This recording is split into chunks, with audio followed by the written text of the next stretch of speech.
3 verset 20. Voici, je me tiens à la porte et je frappe.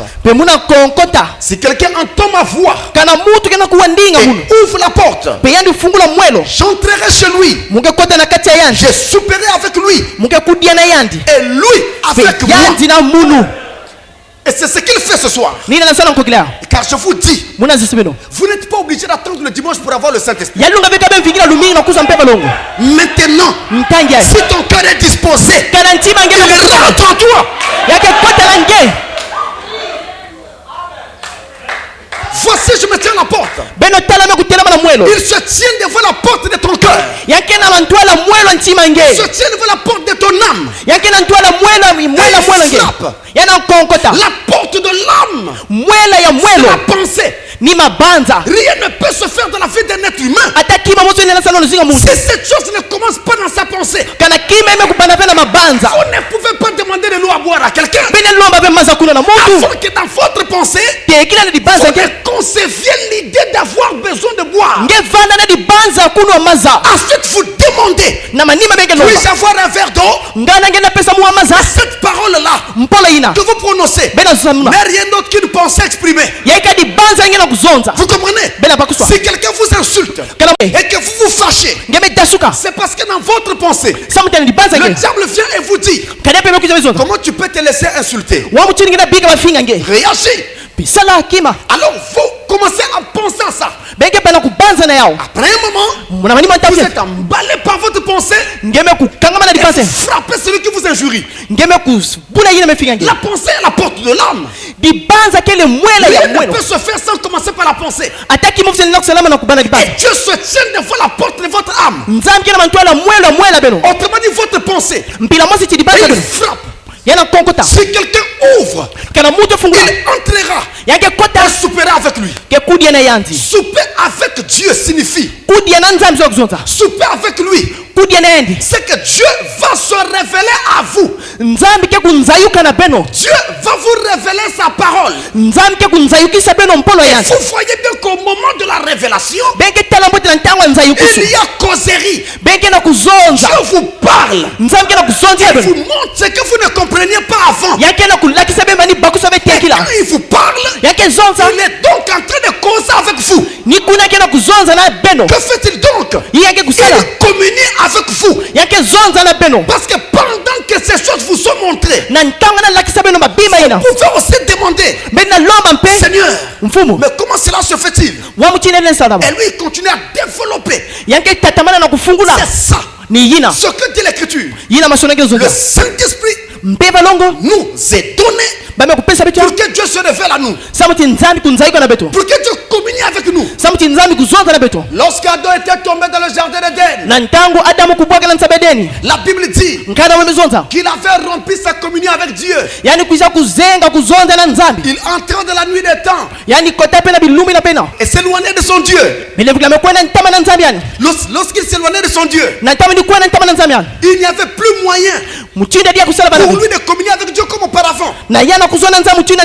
Maintenant, Dieu devait faire un moyen, trouver une voie pour le ramener dans cette communion. Ce moyen était trouvé en Jésus. Il est mort sur le bord du calvaire. Payez le prix. Maintenant nous pouvons communier avec Dieu à nouveau. Mais cette communion ne peut s'établir que lorsque nous recevons les bénéfices de la mort de Christ sur le bord du calvaire. Ce bénéfice-là est concrétisé à nous par le baptême du Saint-Esprit. Alors nous sommes en communion avec lui.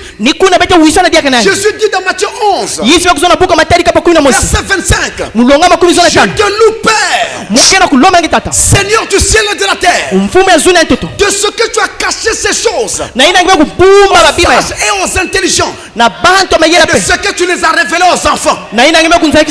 Quels enfants? Les enfants de Dieu. Vous voyez bien que quelqu'un ne peut pas être un enfant avant qu'il ne naisse. Pour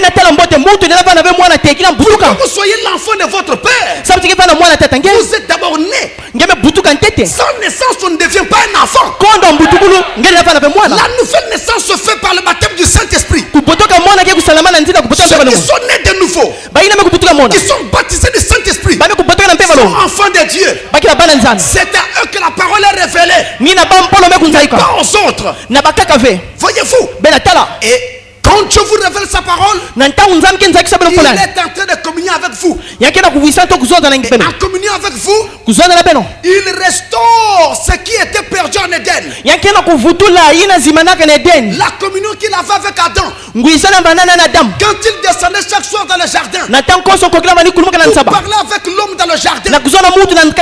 Aujourd'hui, il veut à nouveau avoir communion avec toi. Il veut descendre chaque jour. Et même chaque heure est flotter, parler avec toi, te chuchoter des choses, te montrer parfois l'avenir. Oui, qu'est-ce que ça fait du bien de voir Dieu vous montrer des choses à l'avance. Quand ça arrive, oh, Dieu me l'avait déjà montré. Oh, gloire à Dieu. Ça donne un sentiment vraiment précieux. Ça vous rapproche davantage de Dieu. Et Frère Branham dit, quand vous rêvez quelque chose et la chose s'accomplit, c'est une bonne preuve que vous êtes en ordre avec Dieu. Amen. Mais attention, ce n'est pas tout pour dire que vous êtes en ordre avec Dieu. On doit mettre l'équilibre.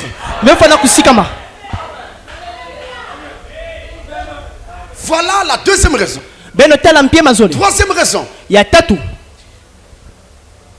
Le Saint-Esprit vous est donné pour travailler par l'église à la recherche des perdus.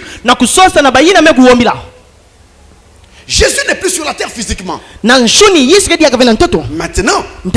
il vous donne le Saint-Esprit pour travailler par l'église à la recherche des perdus, pour travailler par toi à la recherche de ceux qui ne sont pas encore sauvés. Il veut le faire par toi. En d'autres termes, toute personne dans le cœur duquel ne brûle pas une flamme en faveur des perdus, cette personne n'a pas le Saint-Esprit. Il n'en a pas.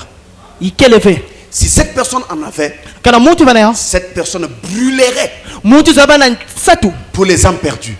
C'est ce que fait le Saint-Esprit quand il vient dans votre vie. Écoutez ceci, ce point est tellement sérieux que je ne peux pas passer pieds joints. Dans Jean au chapitre 15,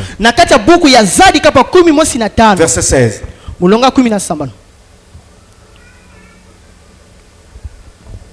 Ce n'est pas vous qui m'avez choisi, mais moi je vous ai choisi et je vous ai établi afin que vous alliez et que vous portiez du fruit et que votre fruit demeure, afin que ce que vous demanderez au Père à mon nom, il vous le donne.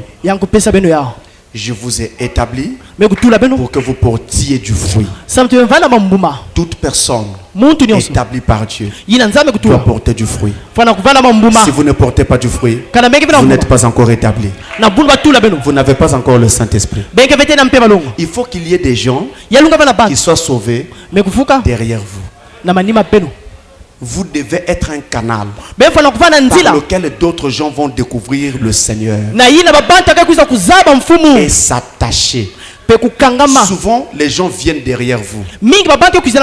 Ils écoutent lors d'un culte. Ils écoutent lors d'un second culte. Après, ils disparaissent. Vous dites certainement qu'ils n'avaient pas la sémence. Ce n'est pas toujours vrai. Souvent, c'est votre vie qui fait que les gens repartent. Ils ne voient aucune chaleur en vous, aucune ardeur. Voilà pourquoi ils trouvent qu'il n'y a rien qui doit les motiver. Ils repartent. Blaise Pascal disait: je ne crois que les histoires pour lesquelles ceux qui les racontent sont capables de se donner la mort. Vous racontez une histoire. Laissez-nous vous voir. Être capable de vous donner la mort. Cette histoire. Si vous le faites, nous vous croirons. Et croyez-moi, si le christianisme est de plus en plus cru dans le monde, c'est parce que les premiers chrétiens ont donné leur vie pour ce christianisme. Ils ont accepté la mort pour ceci. Et le premier chrétien, Jésus de Nazareth, a accepté la mort lui-même pour ce message. Vous comprenez? Vous parlez de quelque chose à quelqu'un, vous ne soutenez pas ça. Vous n'êtes pas fervent. Au culte, vous choisissez les cultes. Aujourd'hui vous êtes là, demain vous n'êtes pas là. Aujourd'hui vous êtes là, la prochaine fois c'est un mois après. On ne voit aucun feu, aucune flamme. Qu'est-ce qui va faire que cette personne vous suive? Vous ne le motivez pas. Jésus dit que vous êtes le sel de la terre. Mais c'est le sel perd sa saveur. La lui rendra-t-on? Votre vie doit être salée. Une fois baptisé du Saint-Esprit, vous devez porter du fruit. Dans Matthieu 28, verset 19, Jésus dit: allez, faites de toutes les nations des disciples, les baptisant au nom du Père, du Fils et du Saint-Esprit. Allez, faites de toutes les nations des disciples. C'est ça la commission. La dernière commission de Jésus à son église, c'est d'aller vers le monde entier et d'amener beaucoup de gens à croire en Christ. Et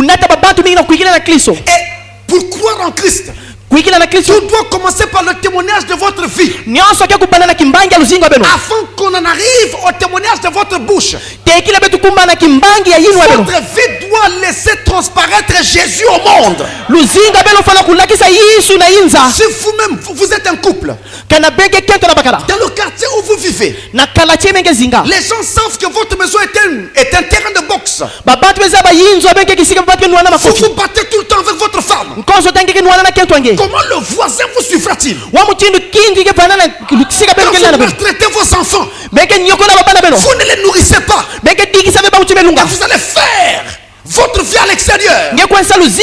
Comment les voisins qui regardent votre vie vous suivront-ils? Quand il vous voit le soir assis autour d'un fer, un fer de bière, les voisins vous suivront-ils? Parce qu'ils savent que la vie que vous vivez est semblable à leur vie. Pourquoi allez-vous les obliger à vous suivre? Puisque votre propre vie ne témoigne pas de Christ.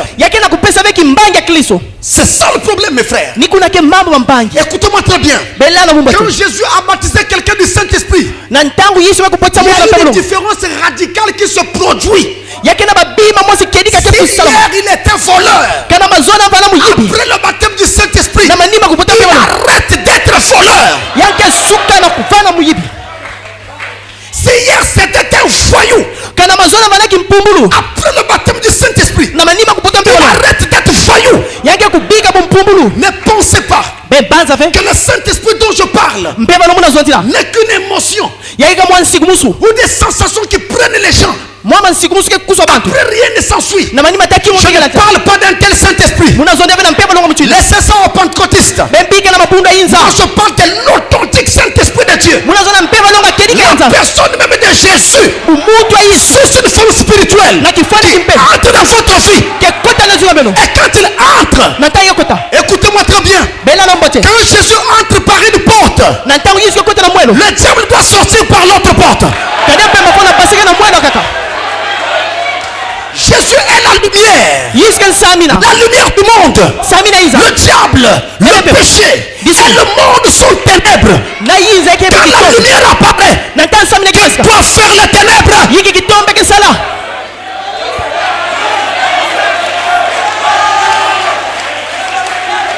Et je voudrais vous dire ceci. Même si ce soir il y a ici des pécheurs invétérés, mais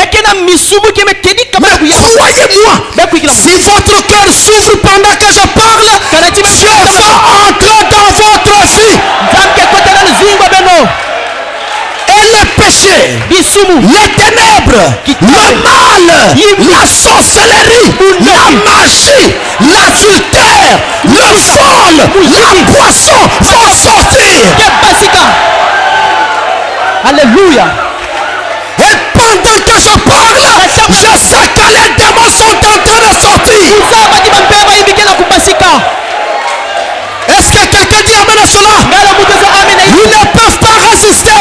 C'est la parole pour le dernier jour.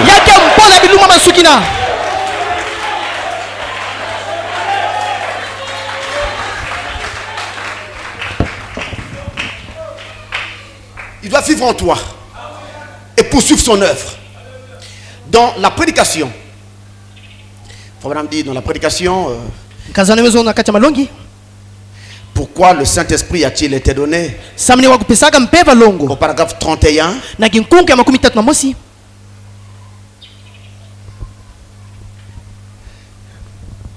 Peut-être bien.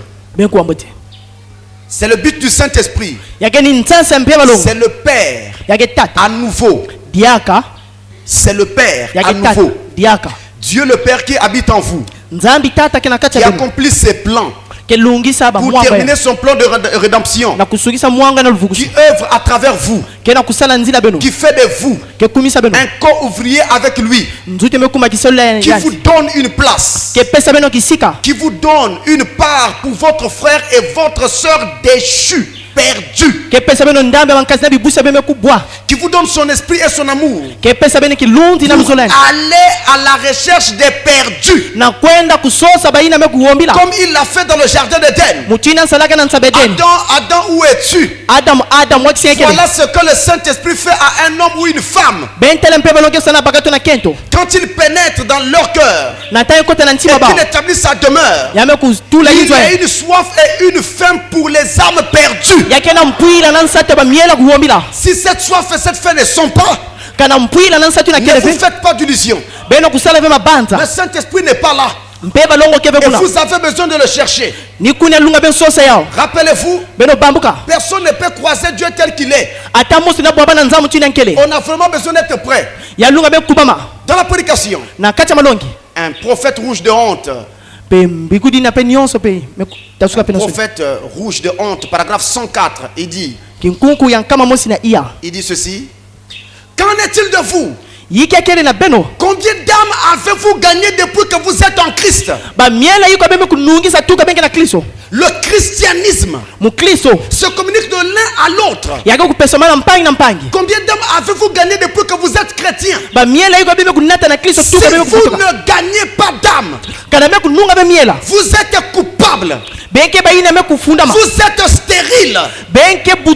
Vous avez amené la honte sur l'église et l'évangile.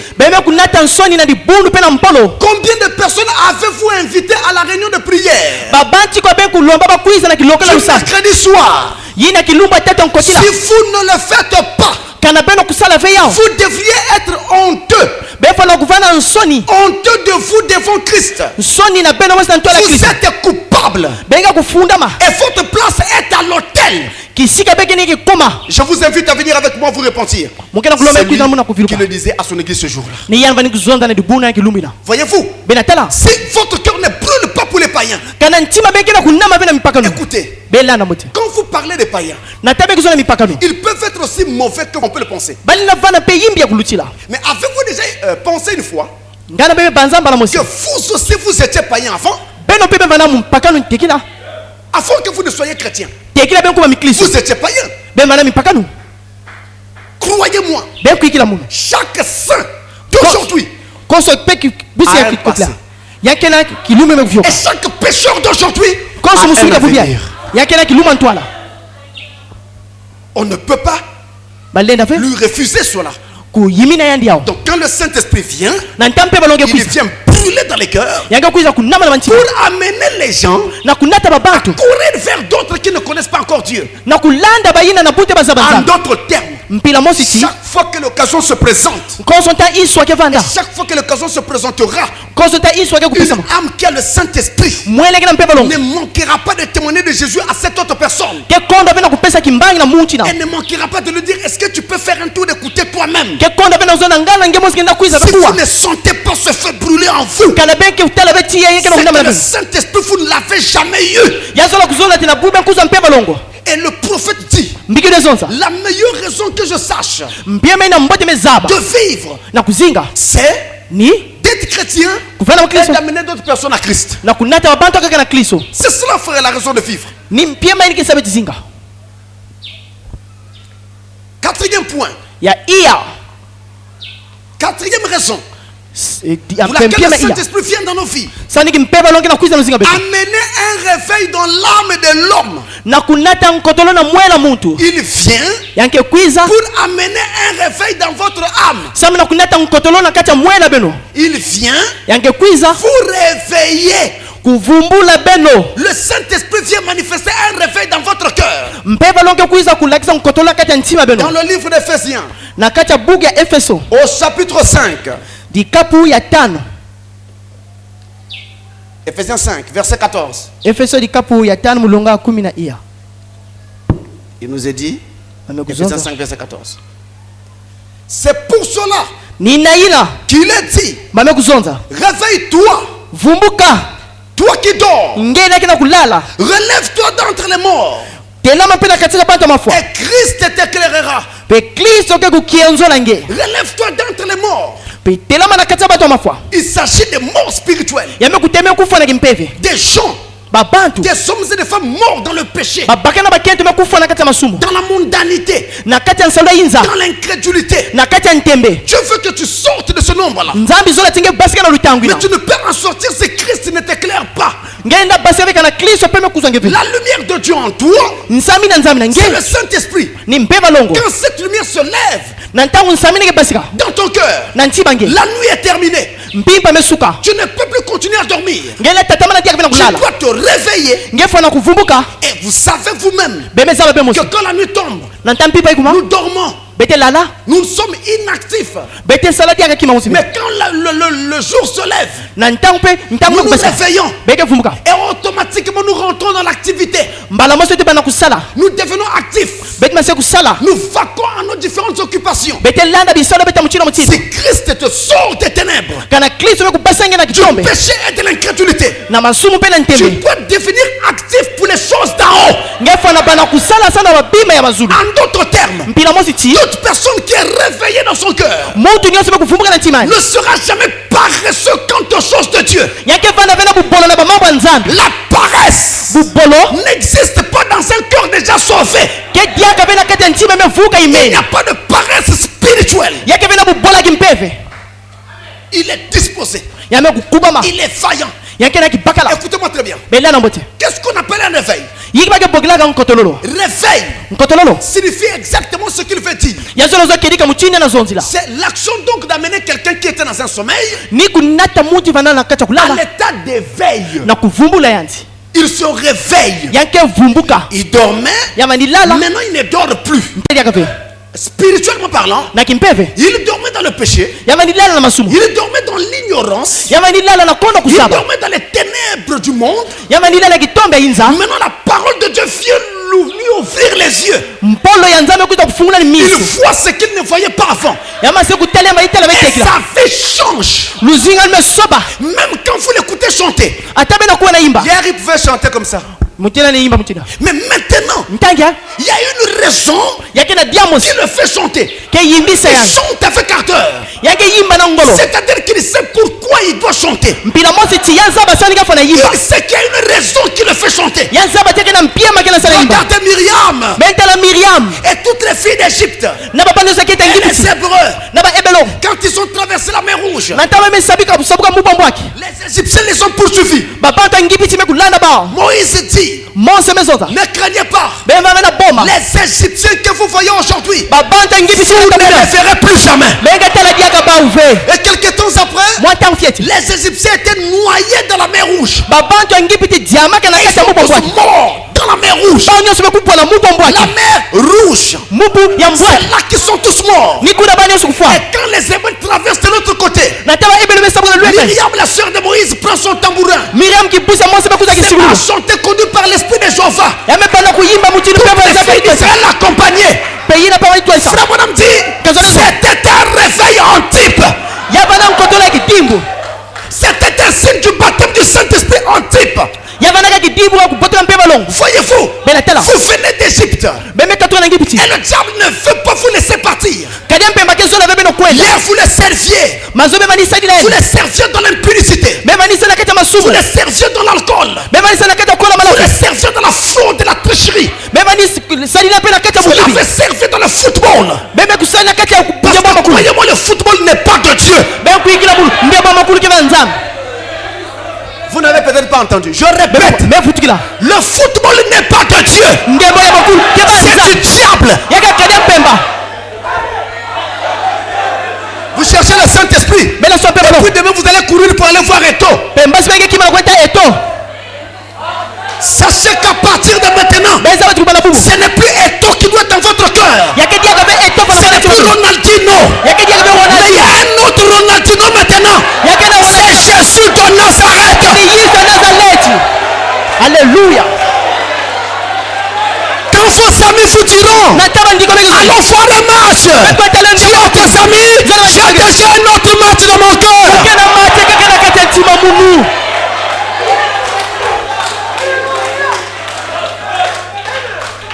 Quand Dieu vous réveille comme cela, il vous sort de ces choses-là. Le diable dit non, je ne peux pas te laisser partir. Pourquoi tu peux abandonner l'Égypte? Alors il te poursuit. Mais ne t'en fais pas. Ne t'en fais pas.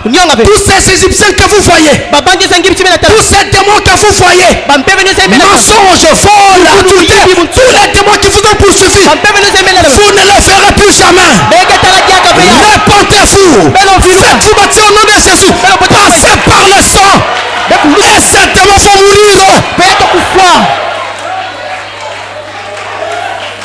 Et une fois de l'autre côté, quand vous commencez à chanter, vous chantez différemment.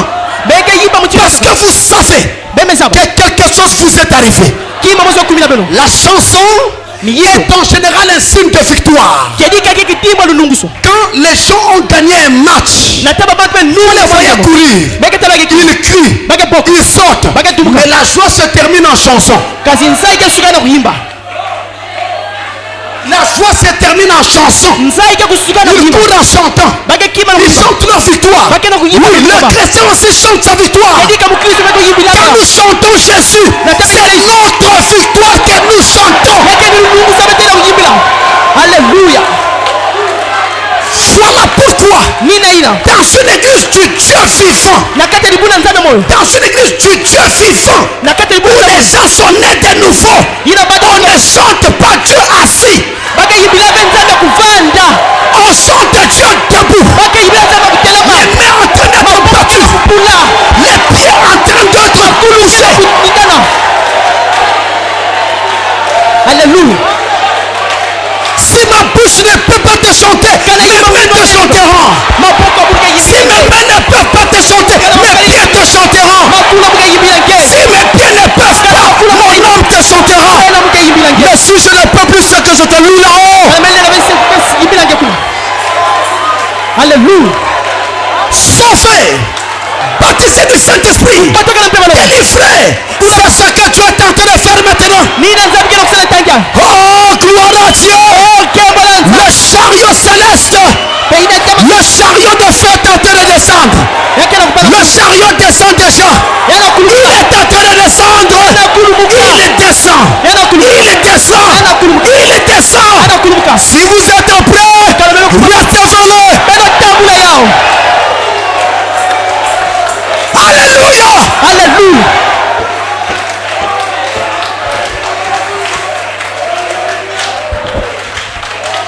Satan ne peut plus rien arrêter. C'est trop tard.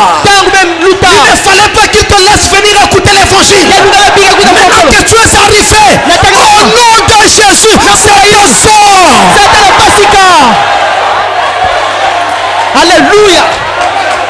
Oui, mes frères, je suis ici. Non pas seulement pour prêcher l'évangile, mais c'est également pour combattre Satan, le diable qui a possédé les cœurs des gens. Et pendant que je parle, il peut me regarder dans les yeux. Et il sait que je ne suis pas seul maintenant. Je ne suis pas seul. Le chef de l'armée de l'Éternel est avec moi maintenant.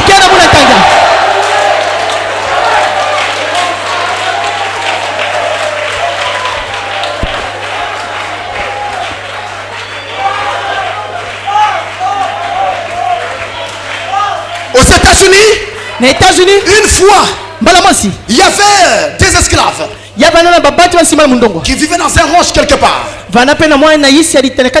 Alors, l'un des esclaves va recevoir une invitation pour aller participer à un culte où des pentecôtistes s'étaient rassemblés. Des gens nés de nouveau. Baptisé du Saint-Esprit. Il a demandé la permission. Le maître a permis. Il est parti. On l'appelait Sambo. Sambo l'esclave arrive dans le culte. Il suit le culte. Avant la fin du culte, il était à genoux. Il pleurait. Il se rendait compte que quoi qu'il était esclave et encore dans les chaînes, mais il y avait un esclavage encore plus grand qu'il avait gardé lié pendant toutes ces années. C'est l'esclavage du péché. Il a pleuré. Il a demandé à Dieu de le sauver. Ce jour même, sur le baptême du Saint-Esprit, Sambo sorti. Il repart au ranch. Quand il arrive au ranch, il vient dire à ses amis esclaves: je viens vous annoncer la liberté. Quelle liberté? Le maître nous a-t-il rendu libre? Il dit non. Cet esclavage-là, ça ne vaut rien. Il y a un esclavage beaucoup plus cruel qui peut te condamner loin de Dieu pour l'éternité. C'est l'esclavage vis-à-vis du péché. C'est de ça que je viens vous annoncer la liberté. La nouvelle est arrivée au patron. Le maître, on appelle Sambo. Viens ici. Qu'est-ce que tu es en train de répandre? J'ai appris que tu dis aux gens qu'ils sont libres. Oui, patron. Moi-même en premier, je suis libre. Qui t'a donné la liberté? Jésus m'a donné ma liberté. Il a prêché au patron. Il a prêché au maître. Le maître dit: j'ai compris. Maintenant je te rends ta liberté. Va prêcher à tes frères. Alléluia. Alléluia. Alléluia. C'est ce que Jésus fait dire ce soir. Et je peux l'entendre crier du haut du ciel: maintenant, je te rends ta liberté. Alléluia.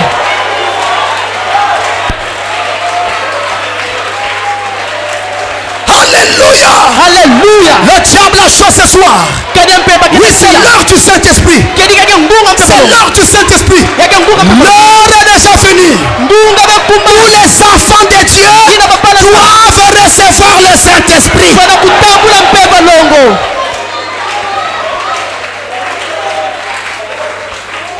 Cinquième raison.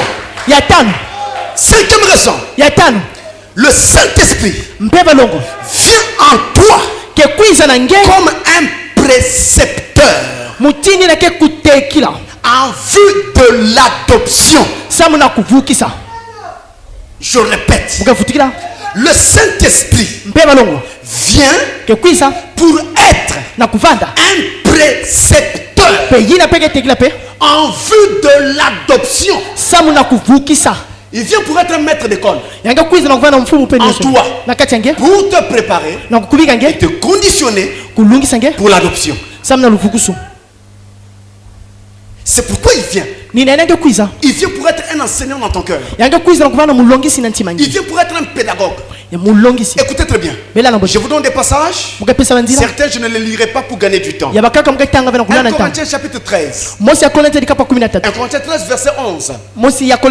L'apôtre Paul dit: quand j'étais enfant, j'ai parlé comme un enfant et j'agissais comme un enfant. Maintenant que j'ai grandi, j'ai laissé tomber les choses de l'enfance. Oui. Vous voyez bien que Paul montre clairement en Christ Il y a également ce qu'on appelle la maturité. Vous êtes chrétien, oui. Mais est-ce que vous êtes un chrétien mûr?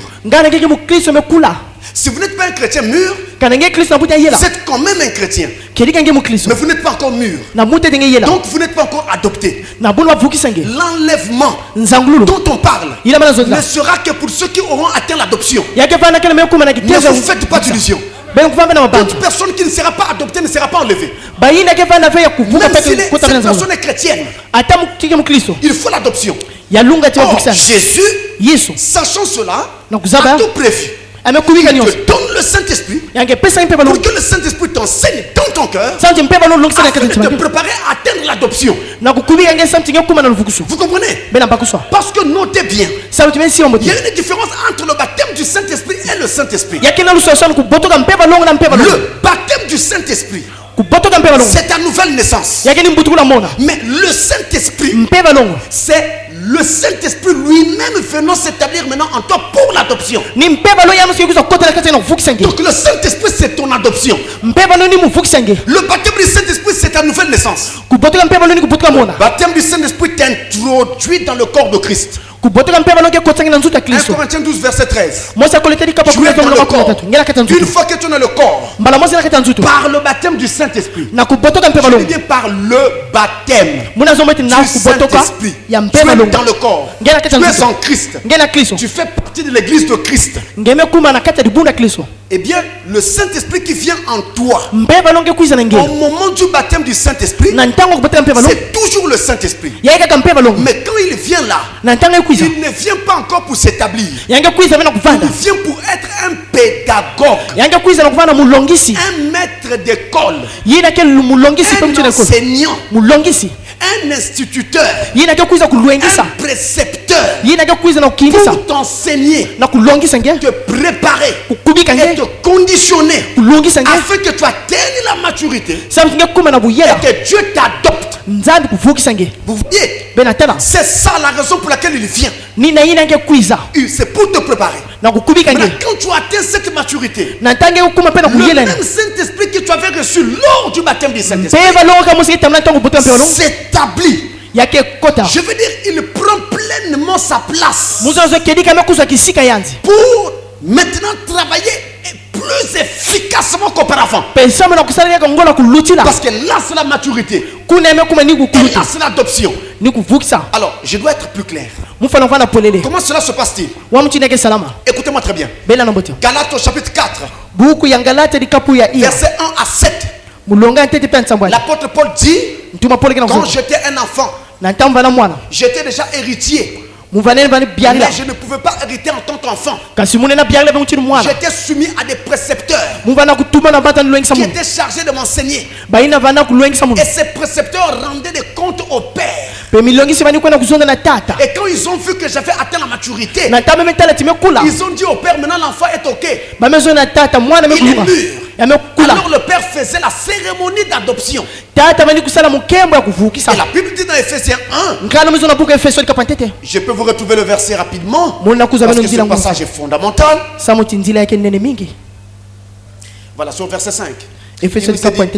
Nous ayons prédestiné dans son amour à être ses enfants d'adoption par Jésus-Christ. Vous voyez, Ephésiens 1 verset 5.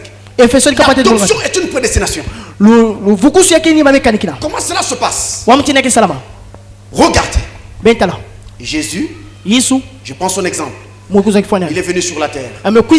Et comme il était venu à la fois pour être un sacrifice pour nos péchés, notre Dieu, mais aussi un exemple pour nous, alors il devait suivre la parole, vivre cela, que nous envoyons le modèle. Il a vécu pendant 30 ans. Pendant les 30 années de sa vie, il est passé par des tests et des épreuves. Après, à l'âge de 30 ans, il commence son ministère. Quand il commence son ministère, il passe par 3 ans de dures épreuves.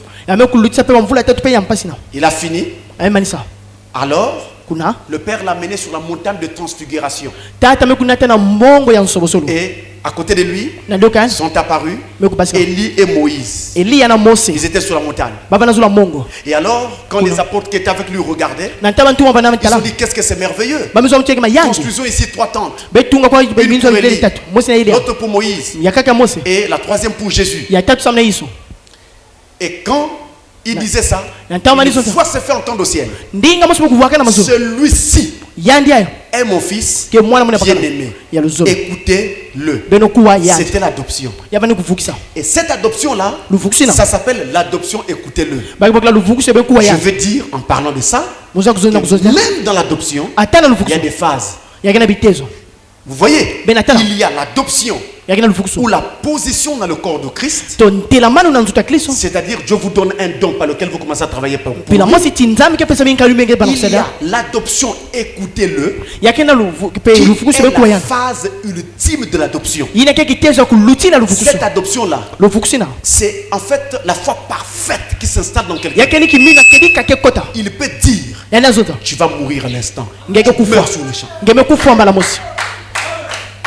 Ta parole devient la parole même de Dieu. C'est ça l'adoption. Ne vous en faites pas, vous allez y arriver. Parce que toutes les filles de Dieu, tous les fils de Dieu, que vous le vouliez ou pas, vous allez y arriver. Et c'est comme ça que ça se fait. Maintenant, chez nous les croyants, comment Dieu fait? Il te fait sortir du monde. Il te fait naître de nouveau. La nouvelle naissance te fait naître dans la maison. Comme votre bébé qui naît dans votre maison. Il entre dans la maison par une naissance. La nouvelle naissance, par le baptême du Saint-Esprit, vous introduit dans le corps de Christ. Vous êtes dans la maison de Dieu. Vous êtes sa fille. Vous êtes son fils désormais. Maintenant, à partir de cette nouvelle naissance, le Saint-Esprit que tu reçois là, il est venu comme un enseignant, un pédagogue. Il va commencer à t'instruire, te rappeler les choses que tu entends à l'église, te rappeler les choses que tu lis dans la Bible, te rappeler les choses que tu lis dans le message. Et au fur et à mesure sur le chemin, quand tu veux voler, il ramène l'écriture. Après il t'observe. Si tu voles quand même, il va rendre compte au père. Je l'ai mis devant un test, hein. Il n'a pas pu. Il est tombé. Après, viendra un moment où tu ne feras plus cela. Tu rends compte au père. Et le jour où son rapport sera à 100% positif auprès du père, ce jour-là, ton adoption sera décrétée. C'est vraiment, il faut que je le lise. Dans la prédication, les fils de Dieu manifestés, c'est le paragraphe 186 et 187. 187. C'est vraiment important, ne manquez pas ça, suivez très bien. Très important. Et rappelez-vous, le Saint-Esprit vient pour vous préparer à ça. Oui, assurément, dit le Saint-Esprit. Là, lui, le Saint-Esprit parle avec le Père. Je l'ai mis à l'épreuve, toi. Il t'a mis à l'épreuve. Je l'ai mis à l'épreuve. Oh là là, je l'ai éprouvé ici. Je l'ai éprouvé là. Je l'ai ravagé par la maladie. Je l'ai démoralisé. Je l'ai piétiné. Je m'arrête un instant là. Vous voyez pourquoi parfois les gens viennent devant vous, devant les gens on vous injurie, on marche sur vous, vous posez des questions, qu'est-ce que j'ai fait? Que se passe-t-il? Vous ne comprenez pas. C'est le Saint-Esprit en train de vous mettre à l'épreuve. Je l'ai piétiné. J'ai laissé le diable lui faire tout ce qu'il pouvait. Il s'est relevé chaque fois. Il est venu quand même. Tu vois, il s'est relevé. Je l'ai rendu malade.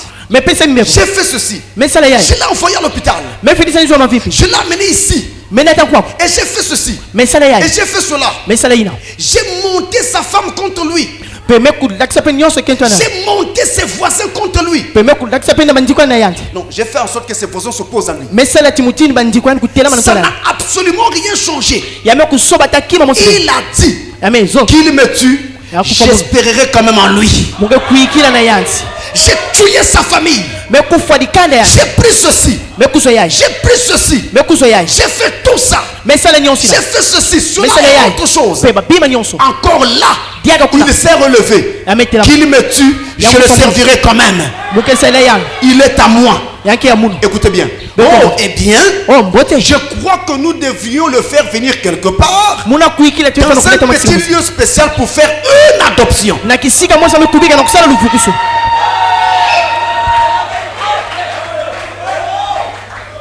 Quand vous savez alors passer tous les tests, le Saint-Esprit rend compte au Père et lui dit, là il a failli. Là, il n'a pas réussi. Là, ça a marché. Vous voyez, là où vous n'avez pas marché, vous n'avez pas réussi, amène l'épreuve. Et quand il verra que sur toute la ligne, vous obéissez à Dieu, l'adoption doit avoir lieu. Il t'appelle quelque part. Ça peut être à l'église. Ça peut être dans ta chambre. Ça peut être à la douche. Ça peut être au travail. Ça peut être dans la rue. Il fait une cérémonie spirituelle. Les anges t'entourent.